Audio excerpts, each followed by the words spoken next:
Hello అండి, welcome back to smiley shiny channel.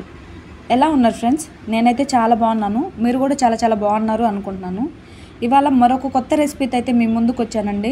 అది కూడా కుడుములు ఎలా చేయాలనేది అయితే మీకు ఈ వీడియోలో చూపిస్తాను. కొంతమంది ఏమో కుడుములు అంటారు, ఇంకొంతమంది ఏమంటే ఉండ్రాళ్ళు అంటారు. సో మా సైడ్ అయితే కుడుములే అంటారనమాట. ఈ కుడుములకైతే కావాల్సింది 1 కేజీ బియ్యం అయితే తీసుకున్నాను. అవి నీట్గా చెరిగేసుకొని స్టోర్ బియ్యం తీసుకోండి. స్టోర్ బియ్యం అయితే బాగుంటాయి అన్నమాట. సో ఆ బియ్యాన్ని నీట్గా కడిగేసి మనము ఒక 3 టైమ్స్ వాష్ చేసి బాగా ఇలా ఆరబెట్టేసుకోవాలండి. అది కూడా ఒక క్లాత్ మీద ఇలా బియ్యాన్ని ఆరబెట్టేసుకోవాలి. తర్వాత కొబ్బరి అయితే కచ్చా పచ్చాగా మిక్సీకి అయితే వేసుకోవాలి. కొబ్బరి తీసుకొని నీట్గా కడిగేసుకొని మనము మిక్సీకి అయితే వేసుకోవాలి.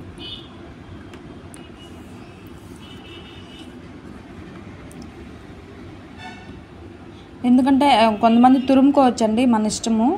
లేదు అనుకుంటే ఇలా కచ్చాపచ్చాకైనా మనం మిక్సీకైనా వేసేసుకోవచ్చు. సో చూడండి, ఇప్పుడు మిక్సీకి అయితే వేసేసుకున్నాను కొబ్బరి తురుము. ఇది పక్కన పెట్టేసుకొని బియ్యం అయితే మనము ఆడిచ్చేసుకోవాలన్నమాట. సో చాలా కొంచెం మెత్తగా ఉండాలండి.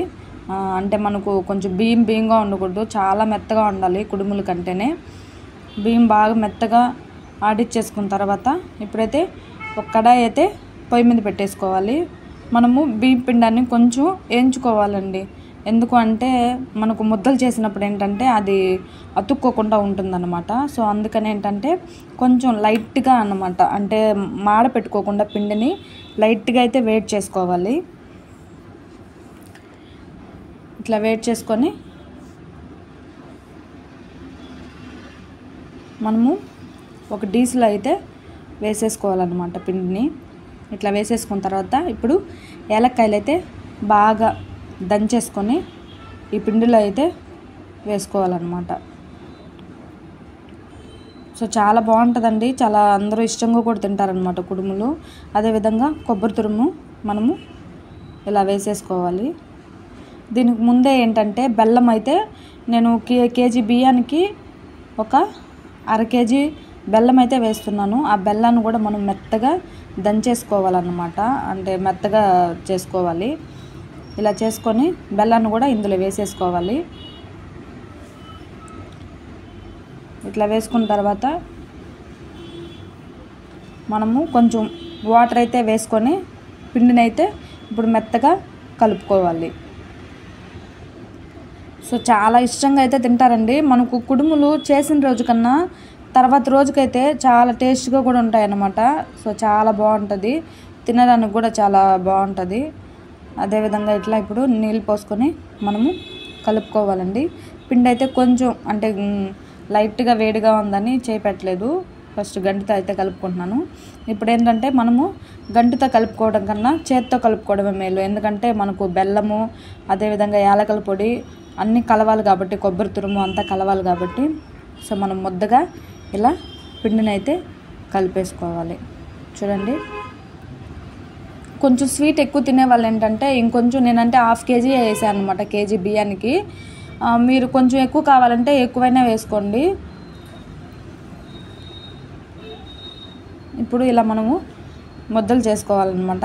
ఇప్పుడు ముద్దలు చేసుకున్న ముందు ఏంటంటే ఇడ్లీ పాత్రలో అయితే కొంచెం వాటర్ అయితే తీసుకోవాలి. ఎందుకంటే మనము ఇడ్లీ పాత్రలోనే కుడుము పెట్టుకుంటాం కాబట్టి ఇడ్లీ పాత్రలో ఇట్లా వాటర్ అయితే తీసుకోవాలి. తర్వాత ఇడ్లీ పాత్ర ఒక గిన్నె అయితే దీంట్లో పెట్టేసుకోవాలి. పెట్టుకొని ఇడ్లీ పాత్రకి అయితే కొంచెం మనము ఆయిల్ అయితే పూసుకోవాలండి, ఆయిల్ రాసుకోవాలి. అంటే మనకు అతుక్కోకుండా కూడా ఉంటుందన్నమాట. సో అందుకని ఆయిల్ అయితే వేసుకోవాలి.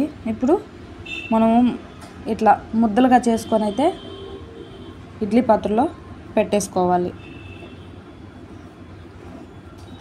మన ఇష్టం అండి, రౌండ్గా అయినా చేసుకోవచ్చు, లేదంటే ఇట్లా ఈ విధంగా అయినా చేసుకోవచ్చు. అంటే మనకు వినాయక చవితి వస్తేనే ఎక్కువగా మనము ఉండ్రాళ్ళు చేసుకుంటూ ఉంటాం అనమాట.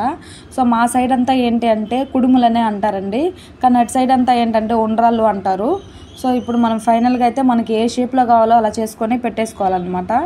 ఇలా పెట్టేసుకున్న తర్వాత మనము మూత పెట్టేసి డైరెక్ట్గా అయితే పొయ్యి మీద పెట్టేసుకోవాలి.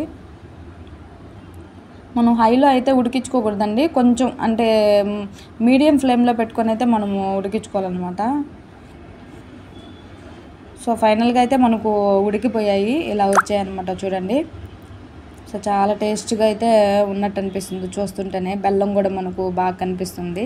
ఫైనల్గా అయితే ఆరిన తర్వాత ఇలా వచ్చాయన్నమాట. సో మనకు కుడుములు చేసిన రోజు కన్నా తర్వాత రోజైతే తింటే చాలా టేస్ట్గా అయితే ఉంటుంది. సో మీరు ఖచ్చితంగా అండి నా ఛానల్ అయితే చూడండి, వీడియోని ఫుల్గా చూడండి, లైక్ చేయండి, అదేవిధంగా షేర్ చేయండి. నా ఛానల్ కూడా సబ్స్క్రైబ్ అయితే చేసుకోండి. ఖచ్చితంగా అయితే లైక్ కొట్టండి, ఎందుకంటే మీరు కొట్టే లైక్ ఏంటంటే ఇంకా చాలామందికి అయితే వెళ్తుందన్నమాట ఈ వీడియో.